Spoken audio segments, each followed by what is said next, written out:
ये जो मिथ्या अभिप्राय है ये ज्यादा दमदार है। दमदार समझे? ये महापाप है। बचाने का भाव तो शुभ भाव है, मारने का भाव अशुभ भाव है, लेकिन दोनों में एक कॉमन मिथ्या भाव है। मैं मार सकता हूँ और मैं बचा सकता हूँ, ये मिथ्यात्व भाव है। और ये मिथ्यात्व भाव महापाप है। और ये महापाप जीव को नौवें गिरव्यक से नीचे खींचकर फिर अनंत काल तक संसार में परिभ्रमण कराता है। ये मिथ्या अभिप्राय जीव को महाव्रत आदि धारण कराने के बाद भी अंदर में ये अभिप्राय बैठा रहता है कि मैं जीवों की रक्षा करता हूँ, माने रक्षा कर सकता हूँ। ये मिथ्या अभिप्राय उसमें शामिल है। सम्यक अभिप्राय ये है कि नहीं, किसी जीव को मारना बचाना मेरे अधिकार की बात नहीं। सब जीव अपनी आयु कर्म के उदय होने पर बचते हैं और क्षय होने पर मरते हैं। मैं मारने वाला बचाने वाला कौन? हाँ, ये बात अलग है कि मुझे मारने का भाव आया कि बचाने का भाव आया। आचार्य कहते हैं भाव तो है, एक अशुभ भाव है, एक शुभ भाव है। तो जीव अपने ही शुभ अशुभ भावों का करता है। या जो मारने का अभिप्राय है वो अशुभ भाव हो गया, बचाने का अभिप्राय है वो शुभ भाव हो गया। सो अपने ही शुभ अशुभ भावों का करता है, किसी को मारने बचाने का करता नहीं। आगे तो ऐसा लिखा है कि जगत ऐसा मानता है कि ईश्वर जगत की रक्षा करता है, संहार करता है, मारता है, ये सब ईश्वर के हाथ में है। आगे सर्वशुद्ध अधिकार में ऐसी गाथाएं आई कि जगत लौकिक जन ऐसा मानते हैं, अन्य मतांतर वाले ऐसा मानते हैं कि वो तो जगत की व्यवस्था करने वाला ईश्वर है। ईश्वर ही मारता है, ईश्वर ही जिलाता है, ईश्वर ही बचाता है, ईश्वर ही सुखी करता है, ईश्वर ही दुखी करता है, हैं? तो ऐसी जगत की मान्यता है। तो आचार्य देव ने वहाँ ये कहा कि यदि तूने ऐसा माना कि मैं जीव को मारता हूँ, जिलाता हूँ, सुखी करता हूँ, दुखी करता हूँ, तो मालूम क्या लिखा? उनके मिथ्या अभिप्राय में जो ईश्वर को जगत का कर्ता मानते हैं, और तेरे मिथ्या अभिप्राय में कि तूने अपने को जगत का कर्ता माना, मिथ्या अभिप्राय में कोई अंतर। समझ में आई कि नहीं बात? दोनों का मिथ्या अभिप्राय एक सा है। एक ने ईश्वर को जगत का कर्ता माना और तूने अपने को जगत का कर्ता माना। तो आखिर वे ईश्वर को जगत का कर्ता मानते हैं और तू अपने को जगत का कर्ता मानता है, तो मिथ्या अभिप्राय में क्या फर्क पड़ा? आचार्य कहते हैं कि वस्तु की व्यवस्था से देखा जाए, वस्तु स्वभाव से देखा जाए, सर्वज्ञ के मत के अनुसार देखा जाए, तो न ईश्वर जगत का कर्ता है और न तू जगत का कर्ता है। तो ईश्वर को जगत का कर्ता मानने वाले और अपने को जगत का कर्ता मानने वाले दोनों के मिथ्या अभिप्राय में क्या अंतर रहा? अब हम अपने को, जबकि इसमें बचाने का मिथ्या अभिप्राय भी शामिल है, इसलिए जो बाहर में व्रत नियम संयम आदि करते हैं, दया दान पूजा भक्ति का भाव रखते हैं, सोचते हैं मैं तो बहुत परोपकार करता हूँ, मैं बहुत जीवों की रक्षा करता हूँ, मैं बहुत जीवों को बचाता हूँ, और कितने जीवों को बचाया। आचार्य कहते हैं ऐसा मिथ्या अध्यवसान, मिथ्या भ्रम, मिथ्या धारणा, मिथ्या अभिप्राय यदि किसी के अंदर है तो वो जीव गारंटी से मिथ्या दृष्टि है, वो सम्यक दृष्टि। गजब जैसी बात है। जीव महाव्रती बना फिरता है पर इसका सम्यक दर्शन सिद्ध नहीं होता। वकील साहब, ये तो न्याय नीति की बात है, इसमें व्यक्ति की बात नहीं, इसमें व्यक्ति की बात नहीं है, न्याय नीति की बात है कि जीव महाव्रत धारण करके, मुनि दशा धारण करके विचरण करता है, अपने को मुनि मानता है, अपने को महाव्रती मानता है, जबकि सिद्धांत की दृष्टि से देखा जाए, जीव के परिणाम और उसके अभिप्राय की अपेक्षा से देखा जाए और उसका आगम से मिलान किया जाए, तो जीव अभी सम्यक दृष्टि ही सिद्ध नहीं होता। बोलो, समझ में आई कि नहीं बात? ये बुराई भलाई की बात नहीं है, वस्तु स्वरूप सम्यक दर्शन सिद्ध नहीं होता, क्योंकि इतना अहंकार अंदर में बना रहता है, मैंने ऐसा किया, मैंने ऐसा किया, मैंने ऐसा किया, मैं ये करता हूँ, मैं करता हूँ, तुम ऐसा करो, ऐसा करो, ऐसा करो। कितना परद्रव्य के कर्तृत्व का अहंकार माथे लाद के बैठा है। अरे ये तो छार छार परद्रव्यों में एकत्व बुद्धि, परद्रव्यों में ममत्व बुद्धि, परद्रव्यों में कर्तृत्व बुद्धि, परद्रव्य में स्वामित्व बुद्धि का महाघोर मिथ्यात्व का परिणाम अपने माथे पर लाद कर बैठा है।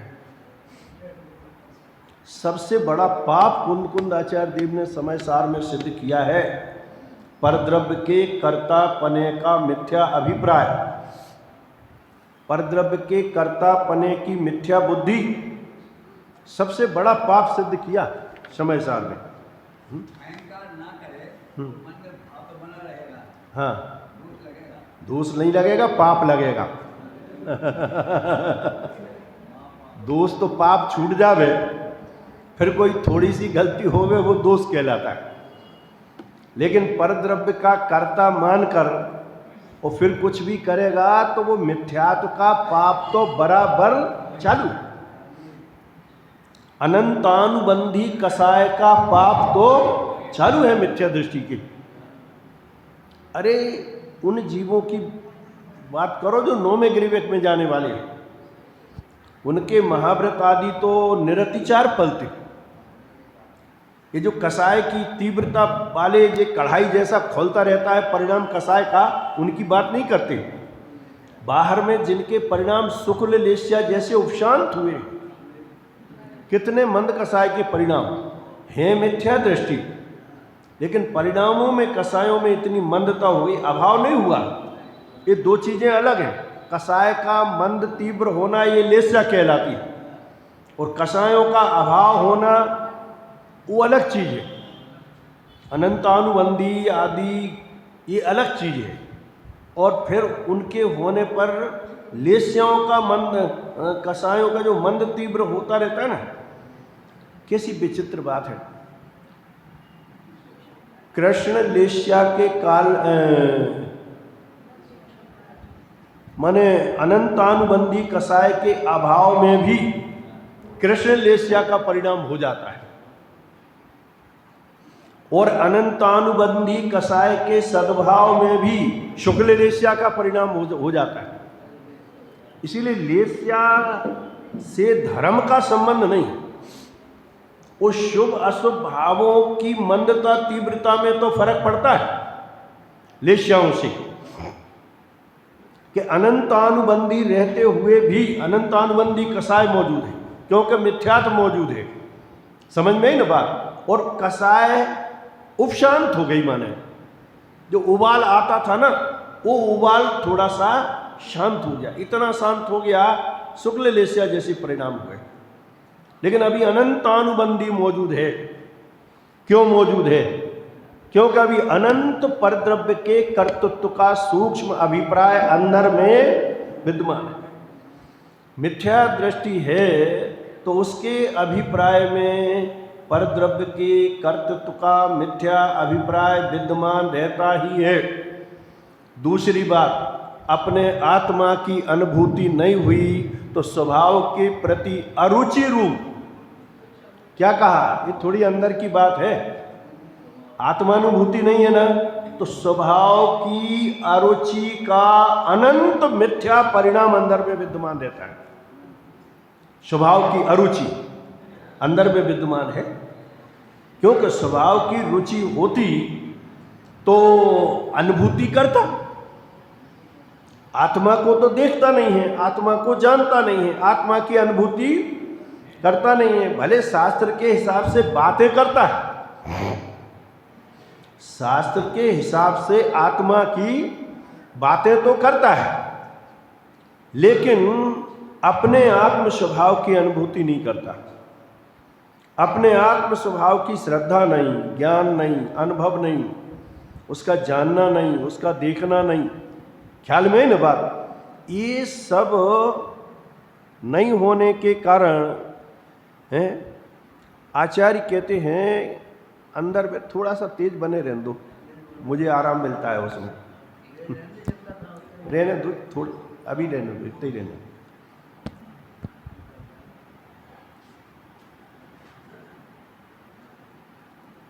आत्मानुभूति नहीं हुई ना, तो अंदर में नियम है कि स्वभाव के प्रति अनंत अनंत अनंत अरुचि का परिणाम मौजूद है।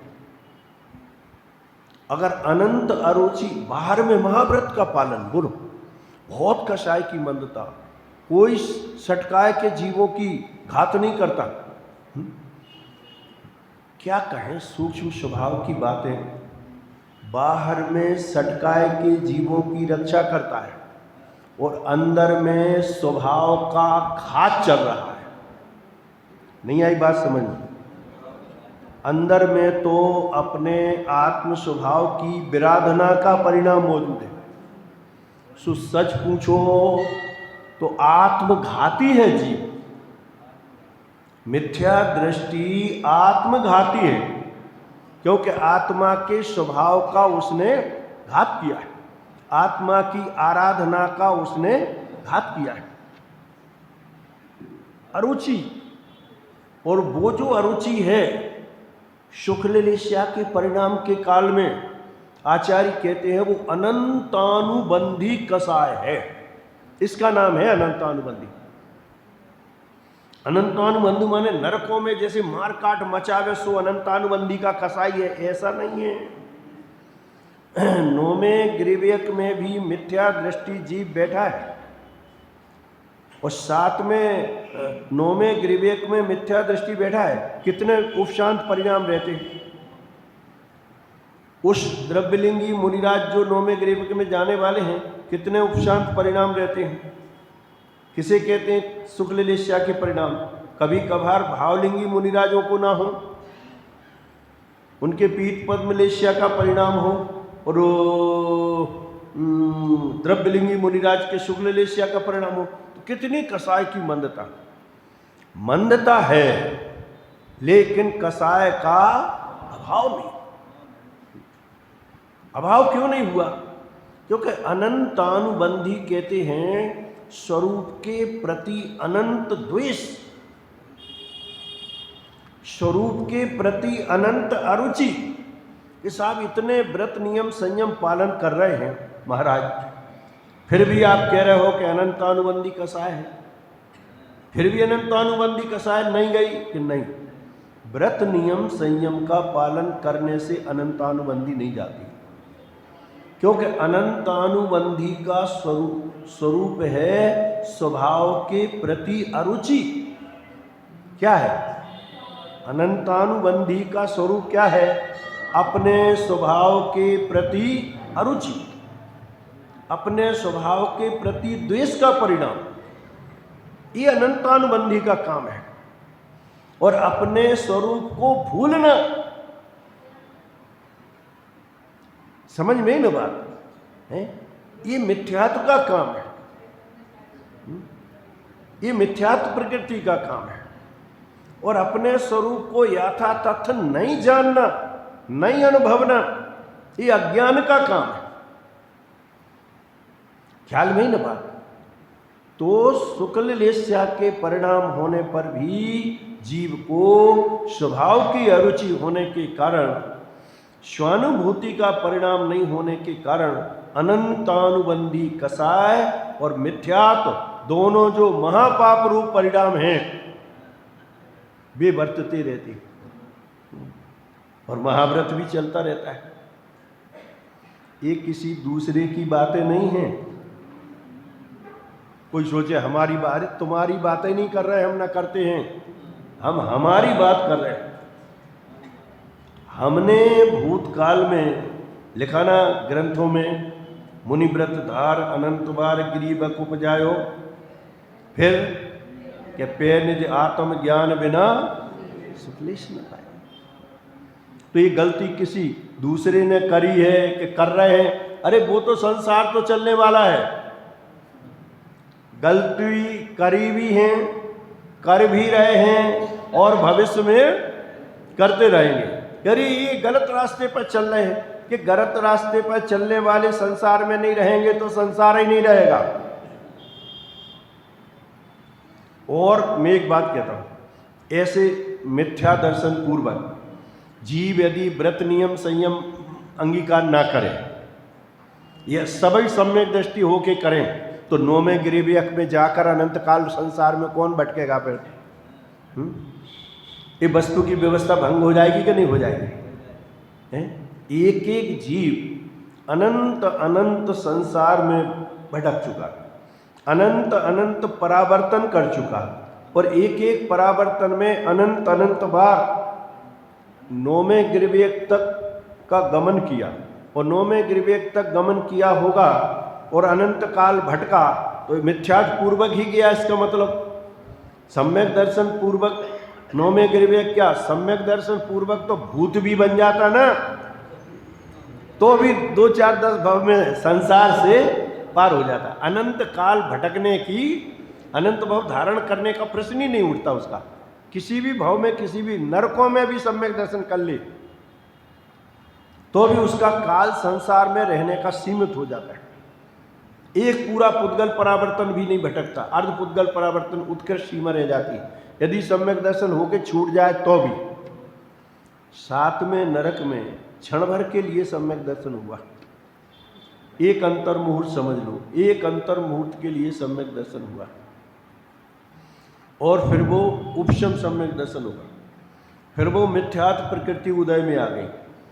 इसके बाद फिर सम्यक दर्शन नहीं हुआ। वो जीव त्रियंच गति धारण करके मर गया और मर के निगोद में चला गया, लेकिन फिर भी वो भले क्षण भर को सम्यक दर्शन हुआ था, आत्मानुभूति हुई थी और वहाँ मर के निगोद में चला गया, फिर भी कुछ फायदा हुआ कि नहीं हुआ? सम्यक दर्शन से क्या फायदा हुआ? वो तो निगोद में चला गया। एक फायदा हुआ कि जिस समय सम्यक दर्शन होता है, सम्यक दर्शन का नियम है कि जब जीव की संसार में रहने की उत्कृष्ट स्थिति अर्ध पुद्गल परावर्तन काल रह जाती है क्या, तब जीव को सम्यक दर्शन प्रकट होता है। उत्कृष्ट स्थिति जघन्य तो अंतर मुहूर्त में भगवान बन जाए समझ में ही ना बात? तो ये नियम है, सिद्धांत है कि 7वें नरक में भी, जब 7वें नरक की कैदी तो बाकी तो समझ लेना सबका, सब संगी पंचेंद्री पर्याय, चाहे त्रियंच हो, मनुष्य हो, देव हो, भूत की पर्याय वाला हो, वो तो बहुत बढ़िया पर्याय। अरे वे जीव बढ़िया हैं, बुरे नहीं, उनमें सब में योग्यता है, सब में पात्रता है, वशर्ते उनकी होनहार अच्छी होवे तो। अब होता क्या है, ये भूत व्यंतर आदिक में अधिकांश तो अन्नमति जो मंद कसाय पूर्वक मरते हैं, कुतप आदि तपते हैं, वे मर के पैदा हो जाते हैं। कुदान देने वाले और भी तरह तरह के जीव है ना, परोपकार करते हैं, सेवा करते हैं। समझ लो गाय की सेवा कर रहे हैं, पर सेवा का परिणाम है, जीवों की रक्षा का परिणाम है, दया का परिणाम है, सेवाश्रम चला रहे हैं, गरीबों को भोजन करा रहे हैं। समझ में ही ना बात है? गरीबों को भोजन कराते कि नहीं? क्यों अशोक जी? बहुत से जैन समाज के लोग कराते हैं, बढ़िया ठाठ से आलू भटे प्याज की सब्जी बनवाते हैं, तो कितना पुण्य लगता होगा? क्यों पुण्य लगता है? भले फूले फूला फिरता है, देखो हम गरीबों को भोजन कराते हैं, भोजन नहीं कराता, इससे तो नहीं कराता तो अच्छा रहता। यदि भगोना भर भर के आलू भटे प्याज गोभी लहसुन ये बन रहा है, ये पाप तो नहीं होता, इतने पाप से तो बच जाता। तो वो विवेक ही नहीं है क्या कर रहा है क्या नहीं कर रहा है। तो ऐसे अज्ञानी जीव को तो पुण्य बंध का भी ठिकाना, वो परोपकार नहीं कहलाता है, उससे पुण्य भी नहीं बनता, खोटा पुण्य भी नहीं बनता, वो तो केवल पाप बंध का कारण है। खुद खाओ चाहे 1000 लोगों को खिलाओ, समझ में ही ना बात, वो तो केवल पाप बंध का कारण है। तो ये आचार्य यहाँ कहते हैं कि ऐसा अंदर अभिप्राय का खेल है, और ये बात अंदर कहीं ना कहीं अभिप्राय में जीव के पड़ी रहती है, क्योंकि मूल भूल ये है कि उस जीव को आत्मानुभूति का अभाव है। सबसे बड़ा पाप 3 लोक में, सबसे बड़ा अज्ञान 3 लोक में, सबसे बड़ी कसाय 3 लोक में यदि कोई है तो वो है अपने आत्म स्वभाव को नहीं देखना, नहीं जानना और नहीं अनुभवना। ये सबसे बड़ा पाप है बस। उसके बाद सारे पाप चालू होते हैं। मैं भ्रम्यो अपन को विसर आप, एक ही कारण लिखा, समझ में न बात। मैं भ्रम्यो अपन को विसर आप, अपनाई विधि फल पुण्य पाप।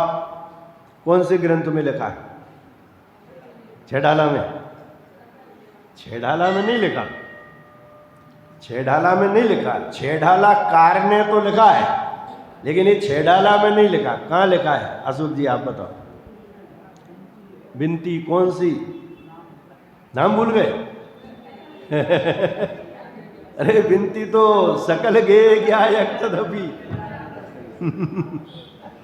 समझ में प्रसिद्ध विनती है। सकल गे गायक तदपि निजानंद रसलीन, शो जिनेन्द्र जयवंत नित हरि रज रहस। अरे पूरी विनती याद नहीं हो तो ये छंद भी पूरी विनती है। इसमें अस्थि से नास्ति से अपन को भगवान के सामने दर्शन करना हो, आधा माने मिनट के लिए अपन पूरी स्तुति नहीं पढ़ते तो ये छंद तो पढ़ना ही चाहिए। इसमें पूरा स्वरूप आ गया अरहंत भगवान का, अस्थि से भी आ गया और नास्ति से भी आ गया। शकल गे ज्ञायक है, व्यवहार से केवल ज्ञान का स्वरूप आ गया। तदपि निजानंद, अपने स्व अनंत चतुष्टय भी आ गया। निजानंद रसलीन, शो जिनेन्द्र जयवंत नित, और अब हरि रज रहस भी। 4 घातिया कर्मों का अभाव हो गया। हरि में मोहिनी कर्म आ गया, समझ में न बात। 3 कर्म हरि रज रहस कर्म रूपी, हाँ शत्रु, जो कर्म रूपी शत्रु है ना, 4 घातिया कर्म घात करने वाले। और रज माने कर्म, उनके जो रस, उसका जो स्थिति अनुभव, उन सबको नष्ट कर दिया है। 4 घातिया कर्मों का विहीन हो गए ना, हरि रज रहस विहीन, कर्म रूपी रज से विहीन हो गए घातिया कर्मों से। तो अस्थि से भी आ गई और नास्ति से भी आ गई बात। ऐसी जिनवाणी की अपन स्तुति पढ़ते ना, सब चीजें शॉर्ट में चलने लगी समयाभाव के कारण है। निज निधि निज में बताई, यह परम उपकार है, इसके लिए जिनवाणी माँ को वंदना सुख द्वार। ये तो सारा रहस्य आ गया, रहस्य तो पूरा आ गया कि इस जिनवाणी को वास्तव में इसलिए वंदना नहीं है कि इसने हमें गुण स्थान मार्गण स्थान समझाए। क्या सही पूछो तो 6 द्रव्य समझाए, 7 तत्व समझाए हैं, इसलिए जिनवाणी मां को वंदना नहीं। 3 लोक का स्वरूप बताया, 4 गतियों का स्वरूप बताया, 5 पाप बताए, ये सब बताया है, अणुव्रत महाव्रत का स्वरूप बताया, महापुरुषों की कथा सुनाई, इसलिए वंदना नहीं। निज निधि कहाँ बताई? निज में बताई। मूल भूल तो यही है अनादिकाल से। निज निधि की खबर नहीं। निधि की खोज में तो निधि तो चाहिए, इसको कुछ तो चाहिए। कई बार घर में ऐसा होता है ना, कोई को ढूंढ रहा हो तो कोई पूछता है क्या ढूंढ रहे हो? नहीं कछु नहीं, कछु नहीं। अरे कछु तो ढूंढ रहे हो जब सब में हाथ डाल क्या में ना बात है। तो निधि तो बताई, पर किसकी? निज निधि बताई। एक बात कहां बताई? बाहर रखी है। निज निधि निज में बताई। मुट्ठी में रखे हुए सोने को बताया। अपना सोना कहां गया? कि अपना सोना अपने हाथ में। समझ में आई ना? उदाहरण आया है ना, कौन सी गाथा में आया मैं भूल गया। समय सार में उदाहरण आया है। क्यों सौरभ? और थोड़े आगे बढ़ो। 38 गाथा में आया। मुट्ठी में रखे हुए सोने को भूल गया। सोना किसका? अपना। और किसके पास? अपने पास है। तो तुमने क्या उपकार है तुम्हारा कि तुमने बता दिया कि मेरा सोना मेरे पास, ये उपकार है। अरे देव सास गुरु का उपकार ही इतना है कि निज निधि निज में बताई।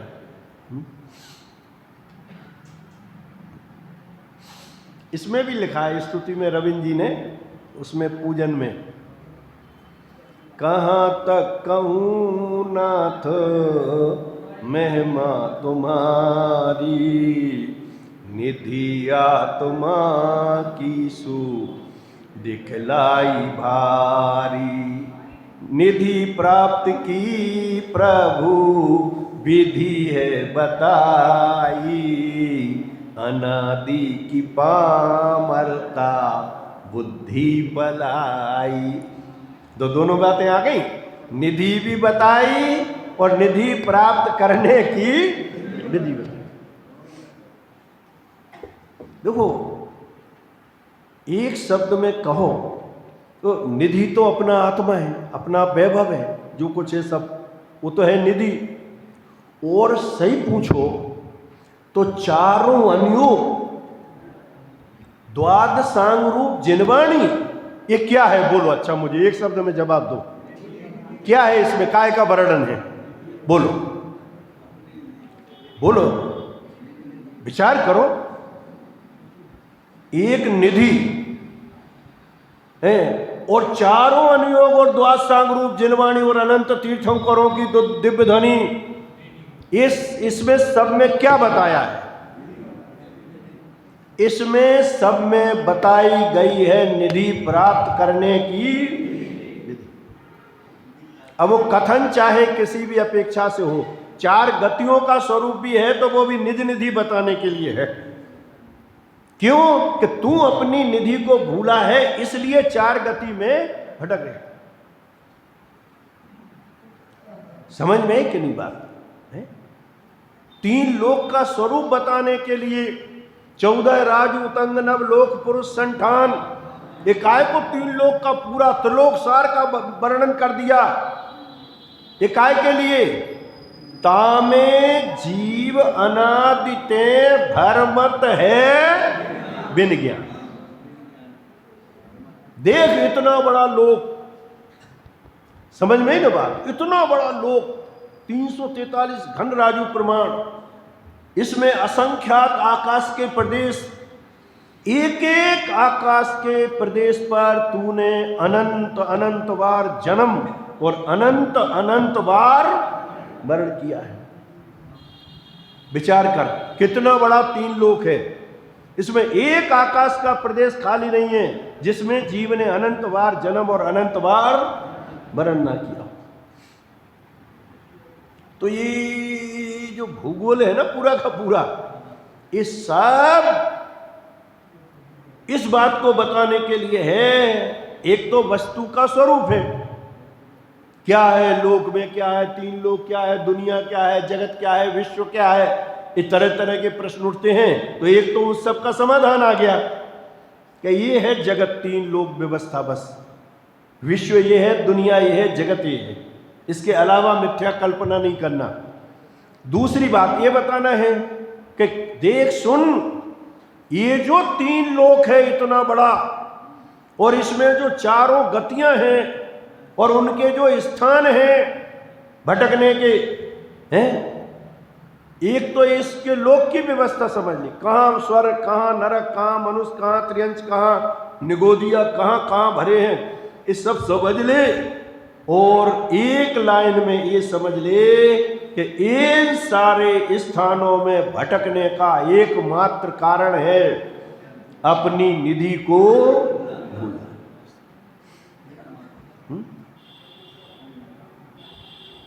अपनी निधि को भूलना, मैं भ्रम्यो अपन को विशक, अपने स्वरूप को भूला, इसलिए ये पूरा 3 लोक में भटका। बोल, विचार कर,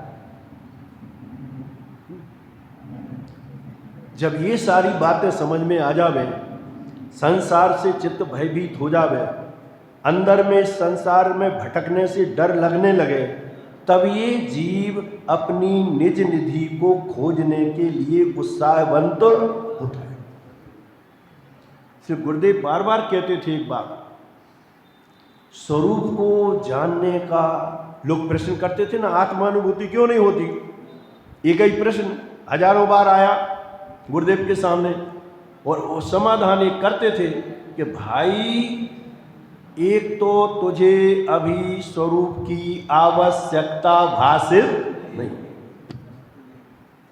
एक बात। दूसरी बात, अभी तुझे अपने स्वभाव की महिमा भासित नहीं होती, अपने स्वभाव की आवश्यकता भासित नहीं होती, जितनी महिमा आना चाहिए उतनी उसकी महिमा नहीं आती। ऐसा लगता ही नहीं है कि अरे रे, अपने स्वभाव को जाने बिना देखे बिना मेरा जीवन बेकार है, और इस सारे अनंत अनंत संसार के घोर परिभ्रमण का, अनंत दुखों का एकमात्र कारण है अपनी निज निधि को भूलना। ये अनंत तीर्थंकरों की दिव्य ध्वनि का निष्कर्ष ये है कि मैं संसार में इसलिए भटक रहा हूं कि मैं अपनी निज निधि को भूल गया है। तो भगवान ने क्या किया फिर, समोसण में बैठ के का तोता मैना की कहानियां सुनाते थे लोगों को, जहां द्वादश सांग के पाठी इंद्र आदि बैठे रहते हों, गणधर बैठते हों, उस सभा में क्या क्या सुनाते थे। बस अरे जानवर भी बैठे हों, सर्प बैठे हों, ख्याल में ही ना बात, क्यों मक्खी मच्छर बैठे होंगे तो वे भी सुनते होंगे कि नहीं, क्यों हंस तो रहे हो, नहीं सुनते है? हाँ, समझदार है। अरे बे कर्णेंद्रिय नहीं है विचारों की, वो तो 4 इंद्रिय, एक बात। दूसरी बात, असंगी पंचेंद्रिय तक यदि भगवान की वाणी सुने तो वो आत्महित करने में समर्थ नहीं, इसलिए मुख्यता किन जीवों की है समोसरण में, संगी पंचेंद्री जी। और संगी पंचेंद्री में कितने गति के जीव रहते हैं समोसरण में, क्यों साहब ये आप बताओ। गतियां 4 में से समोसरण में कितनी गति के जीव रहते हैं? नर समोसरण में कितनी गति के रहते हैं? नरक के नहीं रहते, नहीं, मनुष्य के भी नहीं, त्रियंश के भी रहते हैं, मनुष्य के भी रहते हैं और देव गति के रहते, नरक गति के नहीं रहते, नरक गति के नहीं रहते। 3 गति के जीव तो भगवान के समूषण में बैठते हैं। तो भगवान क्या क्या कथा सुनाते होंगे वहां? यही कथा सुनाते हैं, तू भगवान है, तू भगवान है, तू प्रमत्त अप्रमत्त नहीं है, तू अशुद्ध नहीं है, तू शुद्ध बुद्ध परमात्मा स्वरूप है, सिद्ध समान तेरा स्वभाव है, अनंत गुण रत्नों से भरा पूरा भगवान है, अनंत निधि की खान है, ऐसी निज निधि निज में बताई, ऐसा अनंत निधियों का निधान तू स्वयं है। ये अनंत निधियां तेरे ही असंख्यात प्रदेशों में व्याप्त हैं और वो असंख्यात प्रदेशी आत्मा इसी देवालय में वर्तमान में उपस्थित है, मौजूद है। इसी देवालय में वो चैतन्य प्रभु, सिद्ध प्रभु, अपना परमेश्वर जिसको हम भूल गए, यहां वहां ढूंढ रहे हैं। अपने परमेश्वर को भूल गया, ऐसा शब्द है ना 38 गाथा में, अपने परमेश्वर को भूल गया। फिर किसी प्रकार से उसको जानकर, माने ज्ञानी गुरुओं के द्वारा समझाए जाने पर, फिर किसी प्रकार से समझकर, उसको जानकर, उसका अनुभव करके एक आत्माराम हो गया। ऐसे शब्द का प्रयोग किया है 38 गाथा, बहुत बढ़िया शब्द है। कौन हो गया? आत्मा तो था, आत्माराम हो गया। तो आत्माराम किसे कहते हैं? आत्माराम, अरे अपने काम से काम समझ में आई कि नहीं बात? अपने काम से काम, उसे कहते हैं आत्माराम। दुनिया से कोई काम नहीं, दुनिया से कोई वास्ता नहीं, दुनिया से कोई रिश्ता नहीं, दुनिया से कोई मतलब नहीं, दुनिया की मुझे अब जरूरत नहीं वास्तव में, क्योंकि जो कुछ मुझे चाहिए था मेरी निधि मेरे में, बस मेरी निधि तो मेरे में है, बाह्य वस्तु में व्यर्थ प्रयास, मेरी निधि मेरे में है बस है?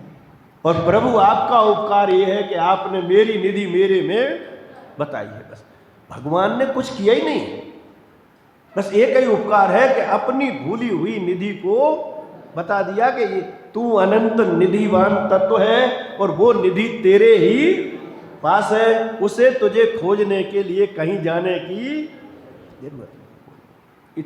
ये काम किया है अनंत तीर्थंकरों ने, अनंत मुनिराजों ने, आचार्यों ने, ज्ञानियों ने, सम्यक दृष्टियों ने, धर्मात्मा जीवों ने, सबका यदि कोई हमारे ऊपर उपकार है तो ये उपकार है कि उन्होंने हमारी भूली हुई निधि को हमें बता दिया। बस ये छोटा उपकार है, अरे ये ही सबसे बड़ा उपकार है। इस समझ लेना एक मर्म की बात एक शब्द में, जो हमें हमारी निधि को हमारे में बताने वाला ना हो वो गुरु कहलाने के लायक नहीं। समझ लेना क्यों गुरु कहलाने के लायक नहीं है? क्यों? कि वो कितनी ही कथा कहानियां सुना दे, यदि हमारी निधि हमारे में है ये बात ना बताए तो उसकी देशना लब्धि कहलाती नहीं। देशना लब्धि किसकी वाणी कहलाएगी?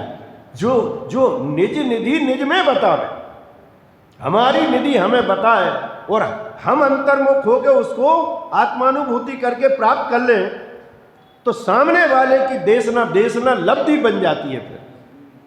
और वैसे कितने ही उपदेश देते रहो तुम यहां वहां का, खूब बढ़िया है, यदि निज निधि नहीं बताई उसमें, खूब पढ़ लो, गुण स्थान, मार्गण स्थान, प्रथमान योग, चरणान योग, करणान योग, सब पढ़ लो, 4 वन योग।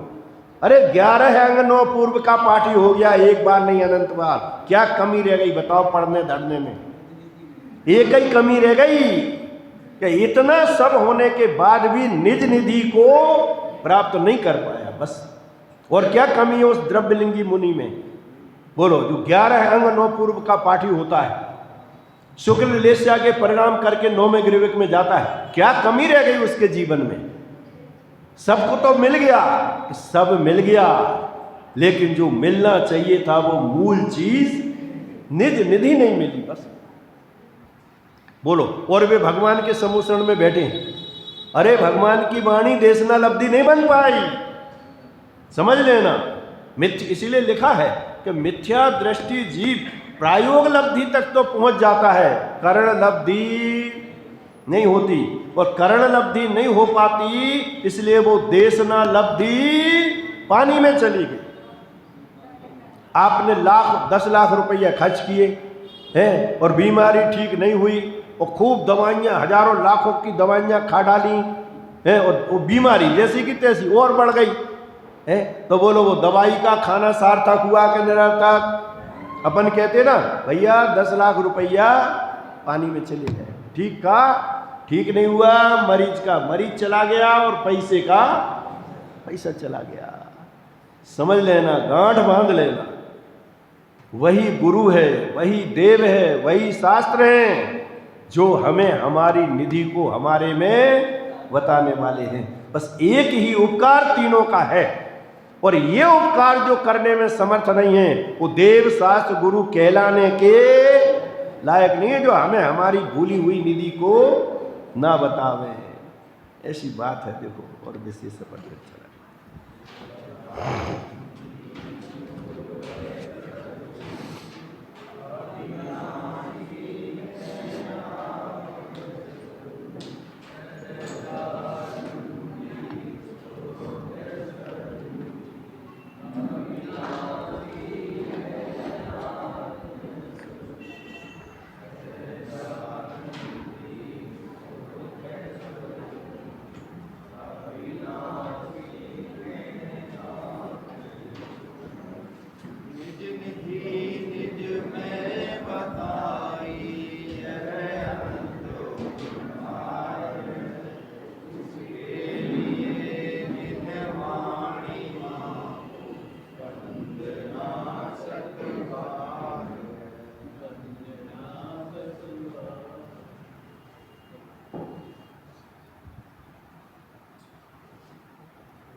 तब निकाल ले, मुझे लगा दे।